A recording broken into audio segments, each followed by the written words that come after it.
Welcome back to the 52 Wealth Principles, 52 Weeks to Wealth. My name is Walter Amarello, and we've been traveling through this journey of discovery, of deciding what we want and how to get it. If you want to double your income, double your net worth, then the 52 Wealth Principles is the place to start. And the 52 Weeks to Wealth is the journey to be on. Give yourselves a round of applause inside your head and on camera if you got your camera on. Wealth principle number 25 is the power of outsourcing. The power of outsourcing. And now we're not just talking about shipping your business over to another country. We're talking about outsourcing your activities to somebody else entirely. But it doesn't have to be outside of this country or outside of the world. It could just be outsourcing to somebody locally. Hands to the camera if you've identified that there are things in your life that are probably not paying you that you're still doing. Excellent. So then if we looked at an average of things, and I want you to vision in your head, if you remember when you were in school, there was this process where you would go and you write down and you learned how to average stuff. So they'd give you 5 numbers and it'd be like 95, 97, 98, and then they'd throw in 0, and 0 would fuck up the entire system, right? Like you'd have this reasonable average of maybe it's in the 90s, and then they threw 99 in there, and maybe it's in the 90s, but 0 drops it down to like 70 something, right? Hands to the camera if you remember averaging, like how averaging works, where you take the 5 numbers, add them up, and then multiply them by that. How many numbers there are? 5 in this case. So averaging, we can look at the time that we spend on things. And here's what most people miss, and maybe it's not you, but what some people miss, most people, is that time that it takes you to go and cut the grass, that time it takes you to wash those dishes, the time that it takes you to take out the trash or clean your house or do your laundry or spend on emails, spend on listening to voicemails, spend on responding back to people. That's all time that arguably doesn't have a direct connection to money. Hands to the camera if that's true. Yes. So excellent. So it's true in your business, true in my business. In that situation, it's bringing down your average. Can we see how that's possible? How some of these activities bring down the average of all the other activities throughout the day? And now if we look on the other side, I bet you there's something you can think of that makes you the most money. It's usually some sort of contact with somebody else. It's usually a conversation, or in some cases, it could be a system in place. I know that once our marketing system is in place, I can put $20,000 down and make $200,000.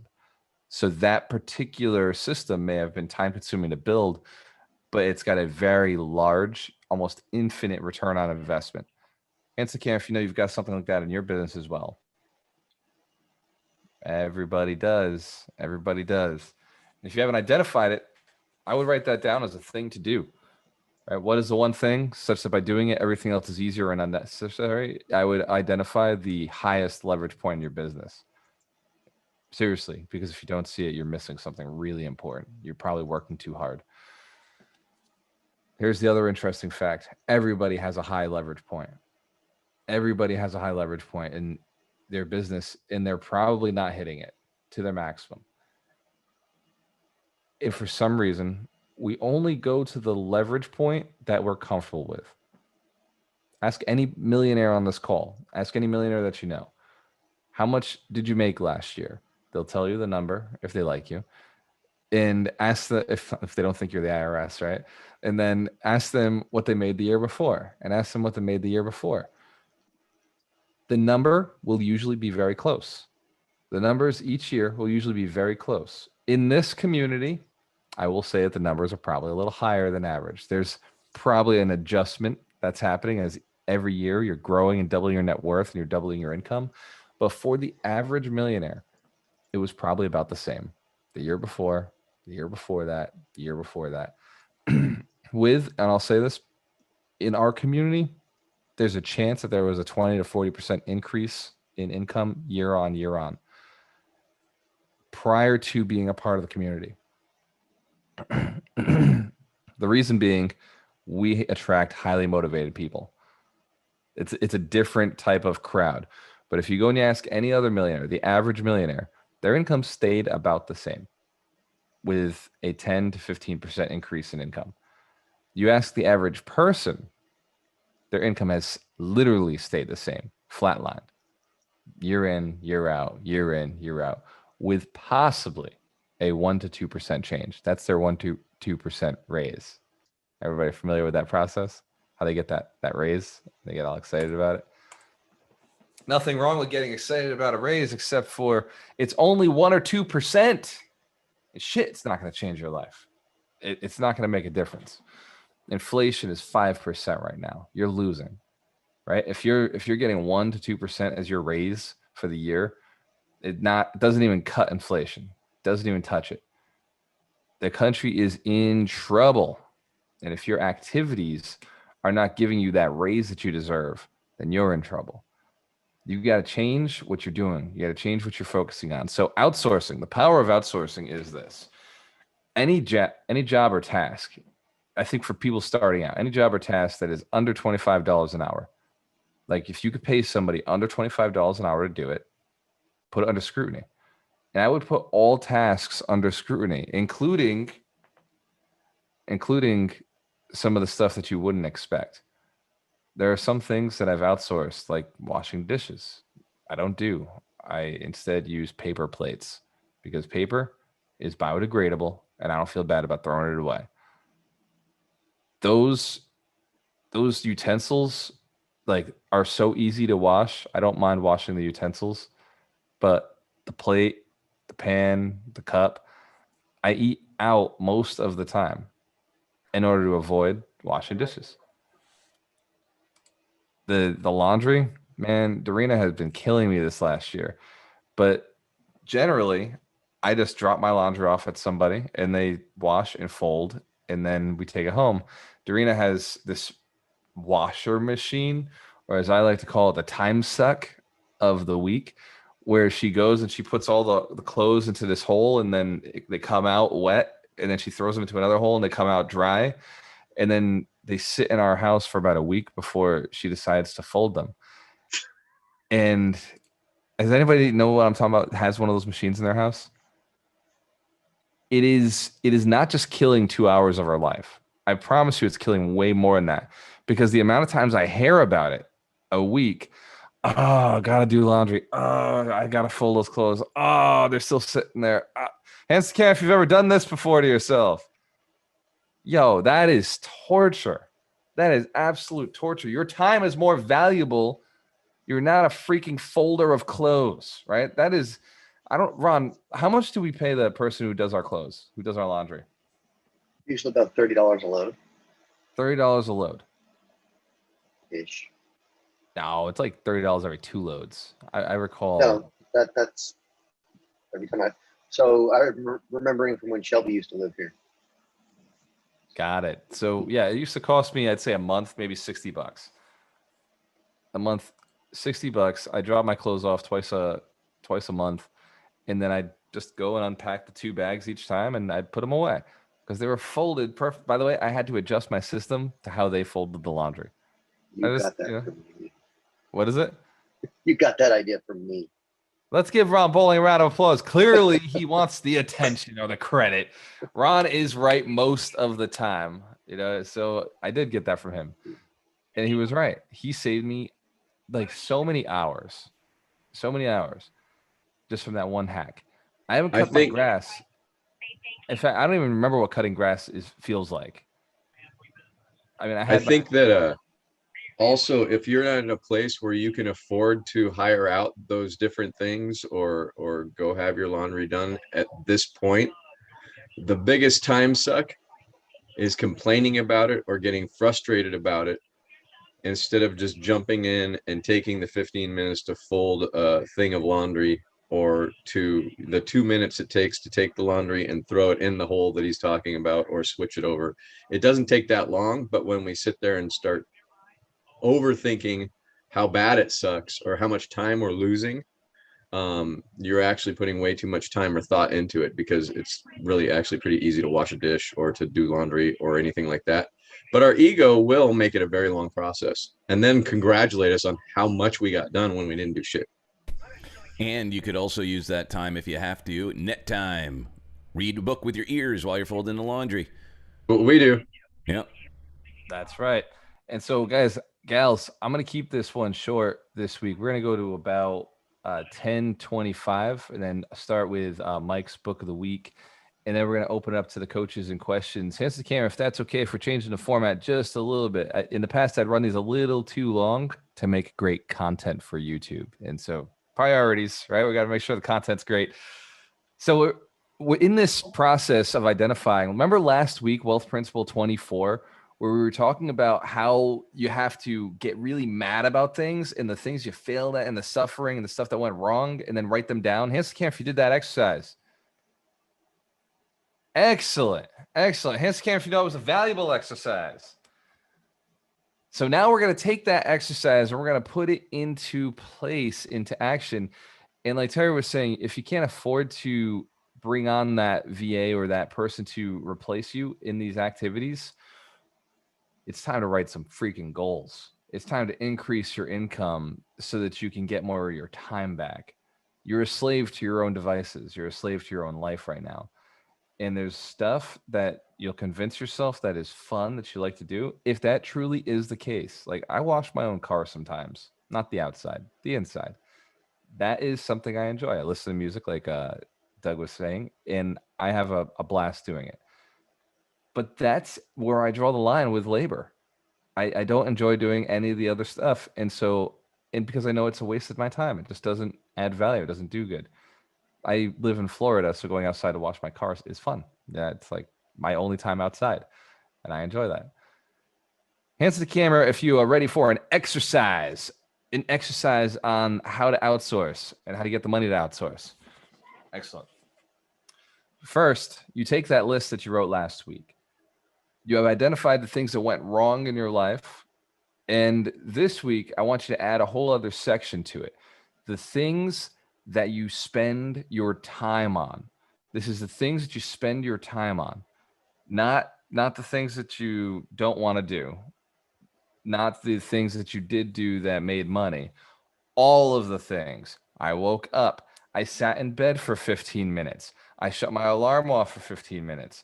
I brushed my teeth. I stared in the mirror for a good 3 minutes, just making sure that my eyes aren't all red or something, like still there.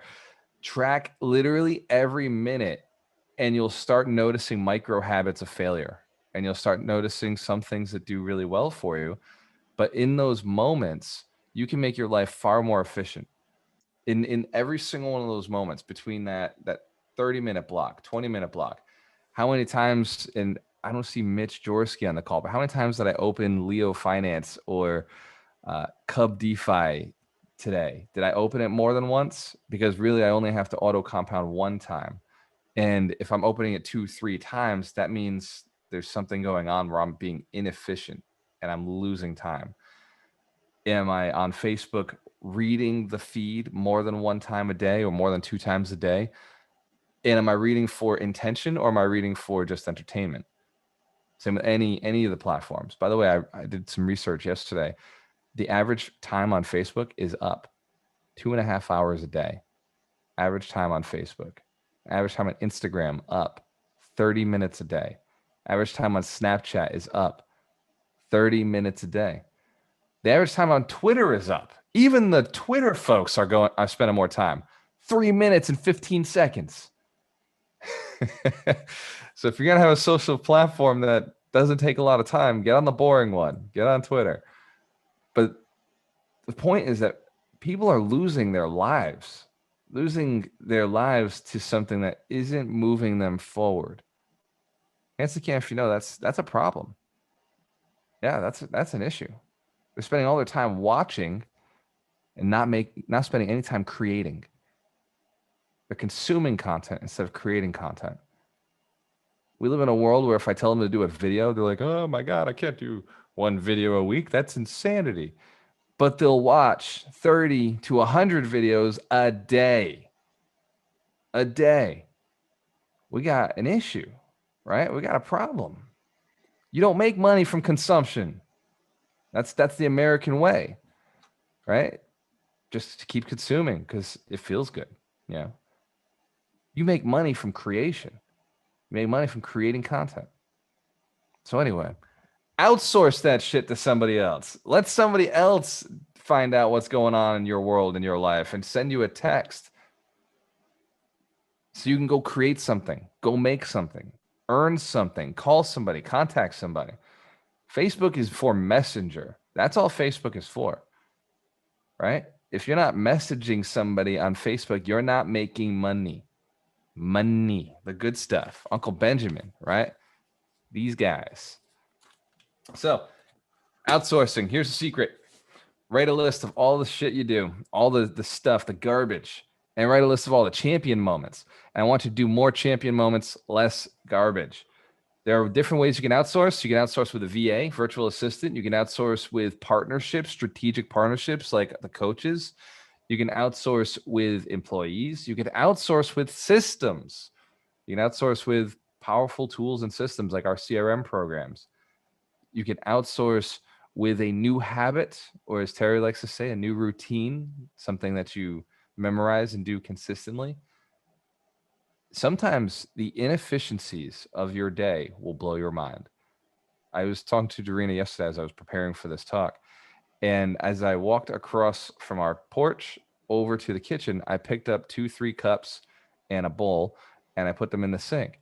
And I told her, I just outsourced my job in the future of cleaning the house, of going through and having this mess. Like I was walking across the house, and I was able to outsource from my future self. I was just able to, as I was walking across, be useful. Does that make sense? Changing your habits to be more efficient and changing who's doing things and then how many times you do things. I check my email about once a week, and I get a lot of shit from that. But I'd let everybody know you don't belong to emailing me. There's literally nothing you could email me that is going to get my activity. Now, most entrepreneurs are not in this place where they can do that. And I'm not suggesting going and adopting this don't check your email attitude. But at least reduce how many times you check. Who checks it more than once a day? Why? What's going to happen? Like, they sent it via email. They clearly don't give a fuck whether it gets done or not, right? Like who checks the mailbox more than once a day? Come on. Like, if they wanted it done, you would have gotten a phone call, right? You would have got a text message to verify that you read the email. Email is sent because people are not interested in confrontation. People are sending you something that's not that important. So you can check it once a day. Now, some of you are getting things that maybe need to be done that day, but they don't need to be done that hour. Right? Hands to the camera if you've never seen an email that needed to be done that hour. Have you ever seen one that was like imperative that hour? Yeah, what was it? Like a document to sign for a closing? Hands to the camera if it was a document to sign for a closing. I bet you're full of shit. I bet you could have done it later in the day, maybe at 4 o'clock or 5 o'clock, and it probably still would have closed. I guarantee you. Ask me how I know. A week goes by before I get some of my documents. And then I'm like, oh shit, like, yeah, sign. The attorney will tell you it needs to get signed that day. The lender will tell you it needs to get signed that day. But I guarantee you all of it, except for Mike Shine's very particular situation where he did have to fly down here to sign a document. Mike, did they email you that? Mike, you're Yeah, but they didn't. They didn't care if you signed or not. It had to be a wet signature, so a real signature. I still call bullshit, but it was better to pay $600 for a quick flight than worry about losing 60 grand. So I'm sure there would have, you're absolutely right. I'm sure there was a solution that could have been signed the same day, but I So wasn't there we risking- have it. The highest stakes possible, right? Losing 60 grand. And still, there would have been a solution. But I'm not talking about not reading it that day. I'm literally saying just read it at 12 o'clock and then maybe read it at 5 o'clock. If you're that addicted, you could go twice a day. But why? Why read it early in the morning? Shit, you're going to like, if you already got a plan, do your plan, stick to it. So outsourcing is important on this list. I want you to write down this list, the things that you do that you shouldn't be doing, right? Anything that is under, who wants to be a millionaire? Hands to camera if you know you want to be a millionaire. Excellent. Who wants to work 20 hours a week? Like is willing to put in the 20 to be the millionaire. Like that's, yes. So then you got to be in that range of $700 to $1,000 an hour activities. Right? If you wanted to work 40 hours, you could be under $400 an hour. But if you want to cut that in half, you got to be closer to $800 an hour. $800 tasks per hour. If it's not an $800 task per hour, then it's probably getting outsourced at some point. Now, I'm not saying outsource everything right away. Outsource the right things first. Outsource the right things first. And then, but you do not outsource. Nobody here is allowed to outsource without identifying what their highest talent is, what their highest skill is. Bring the money in first. First, drop some shit. Just don't do some stuff and go and take action. And then once you've brought the money in, you can outsource. Does that make sense? This is how it works. Just don't do some things for a week. Do the right thing for a week. Bring the money in, bring the opportunity in, and then go outsource. And then go and do more of the right activity. Is it reasonable to say that you are currently doing the wrong activity to hit your financial goals? Is that reasonable? I want to beg that question against every single coach that I have ever spoken to, ever on the Alchemist Nation podcast, millionaires, has told me in their 3 tips or in the 30 minutes they're on the podcast that action is the key to success. Hands to camera if you've heard that before. Like if I were to put all success, all 52 wealth principles together into one principle, take action. Plain and simple. We agree. That's what it would be. So then your actions, if you're not happy with the results, are the wrong actions. Plain and simple. And as Melanie asked me yesterday about time, not having enough time, if you don't have enough time to get the actions done that you want in a day, that's because you're using the wrong size fucking hammer. Get a bigger hammer, right? If you're hitting the nail like a stake and you're putting a stake in the ground, but you got your little hammer from inside the house, right? Or like the hammer your kids use, a little plastic toy hammer, it's not going to get the job done. Right? It's time to go and get 4 or 5 guys with the big mallets and you do that TikTok video where it's all ding, ding, ding, ding. Anybody ever watch those?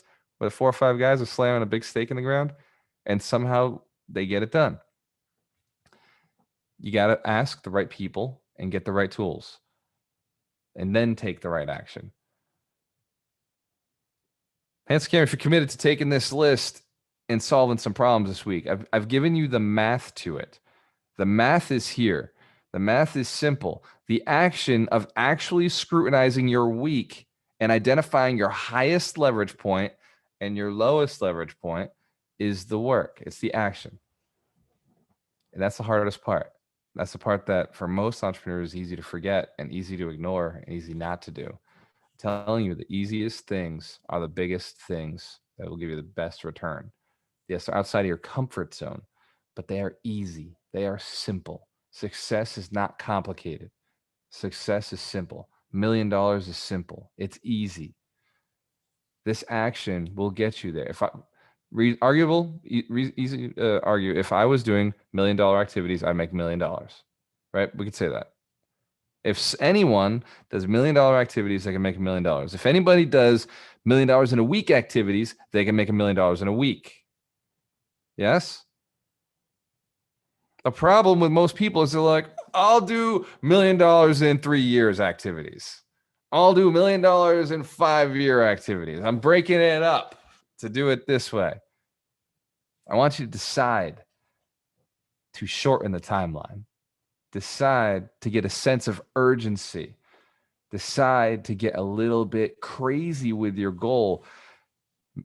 The goal of making $1 million is not a normal goal, except for the other 18 million millionaires on the planet or in the country.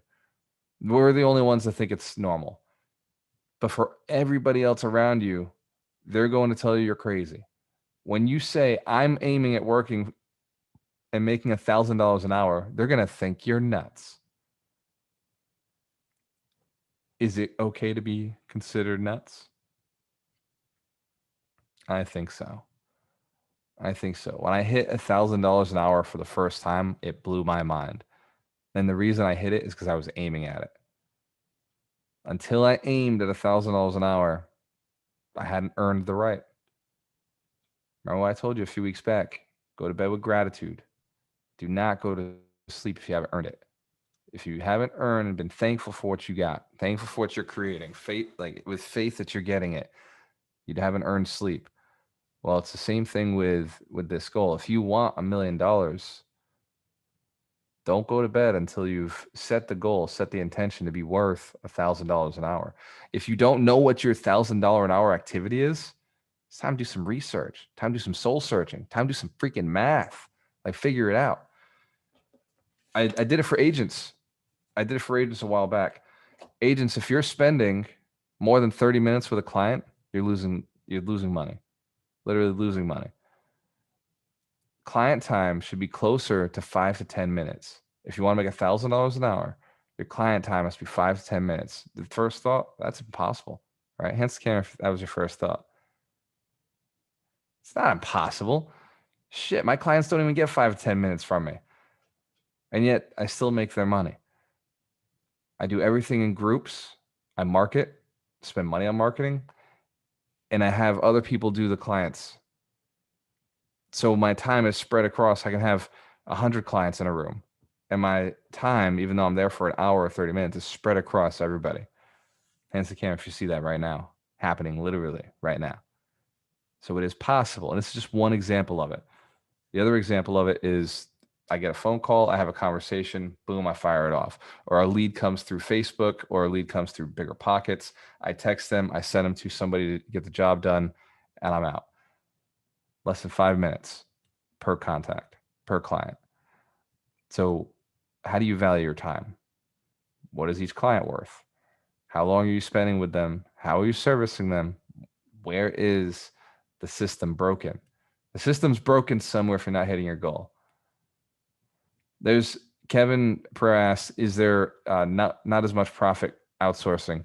Kevin, there is more profit outsourcing because you can do more deals. Now, if you talk about the per deal, well, yeah, no, like per deal, like, but don't look at per deal. Look at how much money you're making. Don't worry about how many deals you're doing. Don't worry about how many units you got. Look at how much money you're earning. This is the key. It's not about how much work you do. It's how much value you create and bring to the marketplace. They will tell you how much you brought by paying you. Mike Shine, what is our book of the week? Thank you, Walter. Put it in the chat. Do you have the book with you? You're muted. Mike, you got muted for some reason. Sorry. Hello. I put it in the chat. The book of the week is A Whole New Mind by Daniel H. Pink. And what's cool about what Walter is saying is that because of where we are in technology these days, you can pretty much outsource anything or tons and tons of things. You know, they used to say smart guy would be at a cocktail party and knew all these facts that nobody else knew, but now we have Google. So none of that stuff works anymore. There's, as a lawyer, there are actually AI programs that can do all the legal research that I would have to do or that Jamie would have to do. So since everything or most things can be outsourced, what are we doing? And what this book tells you is that the human side, the empathy, the listening, the person who can listen to their client, listen, if you're a realtor, listen to your client, that's the value that you can't outsource. So Drew Martin says MWAs, minimum wage activities.